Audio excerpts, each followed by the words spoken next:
and not have the sort of support of a band with you. Why was that? Well, I'd actually wanted to do that, but because I was in a punk band, because Tube Army to me was a punk band, when I went back to the record company with the electronic album, to me that felt like a complete departure from what I'd done before. And with the, be it the punk band or the electronic thing, I used to do all the writing and producing and lyrics and singing and everything. It was kind of my thing anyway. It was just called Tube Army and not Gary Numan. So I wanted to go as Gary Numan as soon as the electronic part of my career started.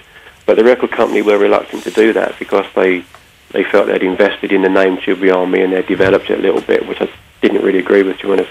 So it wasn't until after Our Fringe Electric was #1, which is off the second album, that I had any kind of power, to decide those kind of things for myself. So when Our Fringe Electric was done and the album it came from then on, I was allowed to go out as Gary Numan and go solo. But it actually looked bad. It looked as if I'd had a bit of success and then dumped everybody and went off on my own. But it actually wasn't like that at all. I had exactly the same people with me when I was Gary Numan as I had before. It was just the name that changed.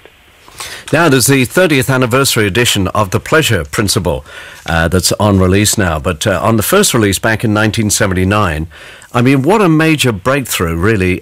You really broke through new barriers with a completely, electronic album, no guitars, synthesizers used, fed through guitar effects pedals and things like that. It was really groundbreaking stuff, wasn't it?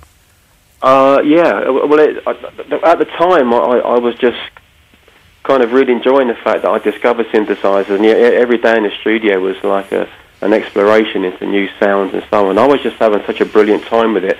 I wasn't really thinking too much about whether it was sort of innovative or groundbreaking, any of those things. I was just having such a brilliant time.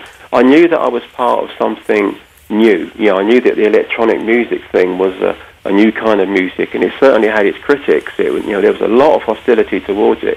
But equally, it had a huge amount of people that were behind it as well. So it was a really exciting time. It's in more recent years when you look back on these early albums. I tend to look back on them with quite a critical ear. I hear what's wrong with them, but you read things about how important they were to other people. Other musicians that I really admire have talked to me about Pleasure Principle and why it was important to them and so on. And you kind of become aware that it was a lot more than you thought it was at the time you were making it. I was just trying to churn out some more songs and having a really good time, to be honest. I wasn't particularly trying to be experimental or innovative. I was using the equipment that I loved at the time, and that's what came out. Well, the amazing thing is America tends to be a bit conservative in many things, including music. So for you to break through in the way you did in America with the Pleasure Principle and the single cars, talking about nerve-wracking, what was it like going on Saturday Night Live to about 40 million viewers? Yeah, that was quite scary. Really quite scary. Yeah, you go on top of the box here, and it's 12, 14 million, whatever it was at its peak, and that's unbelievably daunting. And then you get to America, and it's just a completely different level of daunting over there. And again, that this could be your one chance, and you get it wrong, and everything is ruined. So there's a certain amount of pressure comes to it. But luckily, when you're that age, I think, when you're that young, there's a certain kind of arrogance that comes with it, like a feeling of infallibility, maybe, I'm not sure, but you're kind of not really as scared as you should be, I don't think. And I was frightened, and I was nervous, but I really enjoyed it, actually. The one thing success brought you was the ability to fund your own personal flying. You wanted to be a commercial pilot, didn't you, when you're grown up? Yeah, I certainly thought it was a good option. Yeah.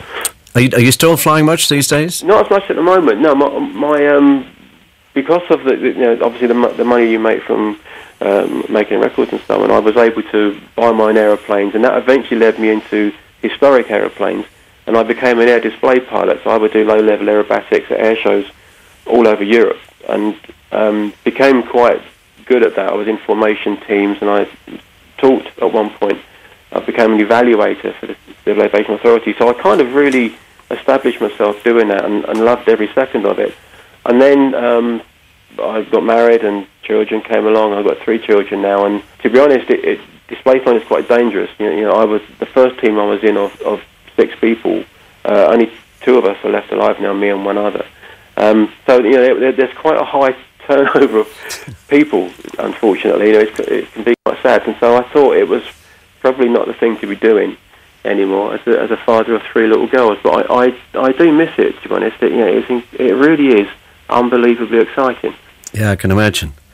And you're talking here to a major fan of the Red Arrows. I mean, it gives you a huge kick watching them, so I can't begin to imagine what it must be like actually to do it. Yeah, it's pretty special.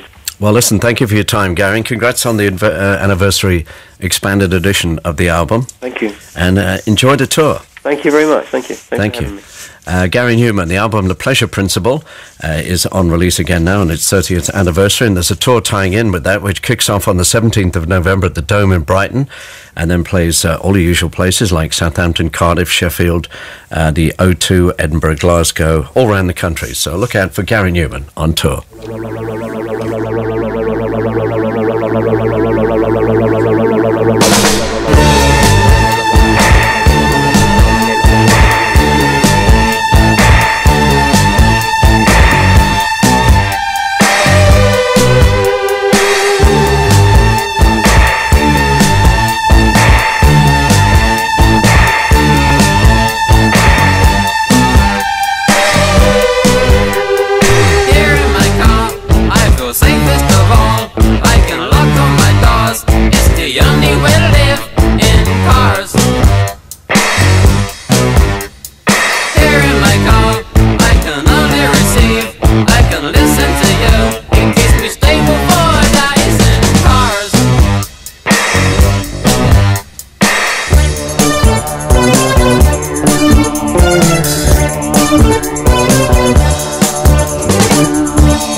Gary Numan and Cars from the album The Pleasure Principle, and look out for him on tour next month.